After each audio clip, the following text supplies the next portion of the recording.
I've said before on this program that for whatever reason, I don't know what it is, we are as a clutch, as a tribe, and I realize we're not a tribe in this country. We are not Sweden or China or Japan. We're the United States. We're a nation of immigrants.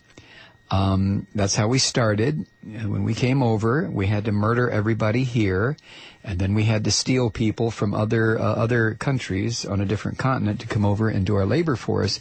But we are a nation of immigrants, and I guess because of that, there's no cohesiveness here. It's always been, master against slave, immigrant against indigenous, black against white, Jew against Gentile, Catholic against Protestant, sane people against the right wing. I mean, look at our history. Look at our history. With the possible... I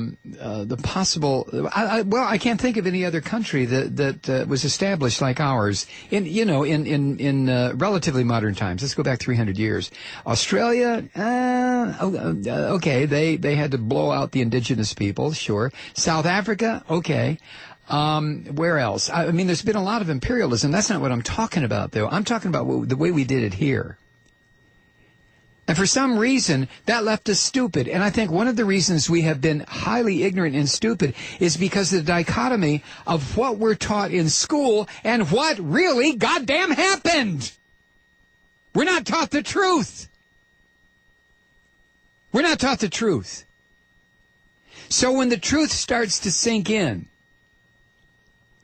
about what this country is all about and what we've done, especially the past 110 years, when that horrifying truth starts to sink in, some people just quietly go insane and drift over to people like Limbaugh and Beck and Hannity, where they can be reassured that they're not sane. It's those goddamn liberals. The rest of us are kind of left with, oh, my God. We're confronted with the truth. We've got the mythology. And there's only one thing we can do: be insane, like the Beck eaters, or not be insane. And it's a challenge. There's a third way. That's to ignore all of it. Just ignore all of it. And that's what about probably 80% of Americans do. They stick their fingers in their ears and go, la, la, la, la, la, la, la, la, la. I don't want to listen. I don't want to hear. I don't want to know. God damn it, leave me alone. I hate the right, I hate the left, I hate the up, I hate the down, I hate the black and the white and the Jew and the Gentile. I hate them, leave me alone, leave me alone. That's what about 80% of Americans do. Any other civilized tribe would say, wait a minute, wait a second. And they would take the oligarchs and put them up against a wall and get rid of that real quick. And all these right-wingers talk about the foundational principles of this country. Oh, go to hell, every one of you, you lying little sneaky cowards, the underlying foundational principles. And that's the reason you take your gun to a presidential healthcare meeting, you pissy little cowards, you. Oh, my God. But to answer the question, are we... what was the question? Are we ignorant or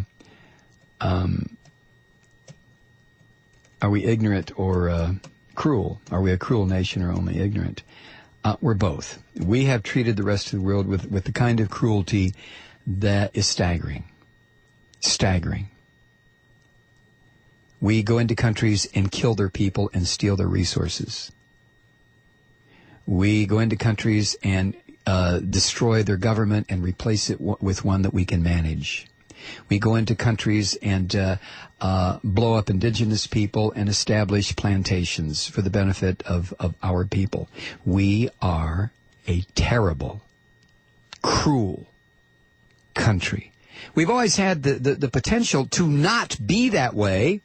Jesus H. Christ, did all these right-wingers say, well, he's my favorite philosopher.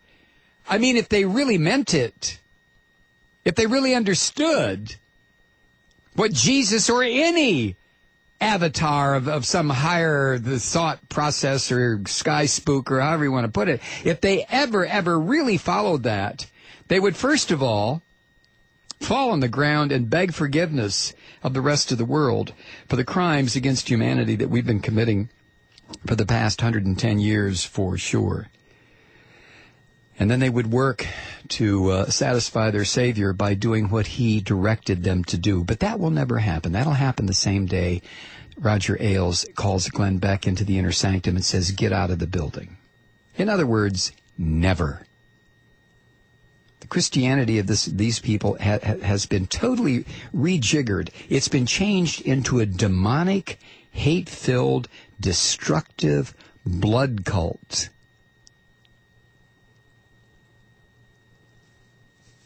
So, there's your answer. We are a nasty, nasty country. Nasty. And when you couple that with ignorance, the kind of ignorance that is willful ignorance. I choose to be ignorant. La la la la la la la la la. I don't want to hear. I don't want to hear. I don't want to hear. When you couple the nastiness with the willful ignorance, oh boy, you have a nation that is on a one-way trip to absolute chaos. You know it's coming. You know it.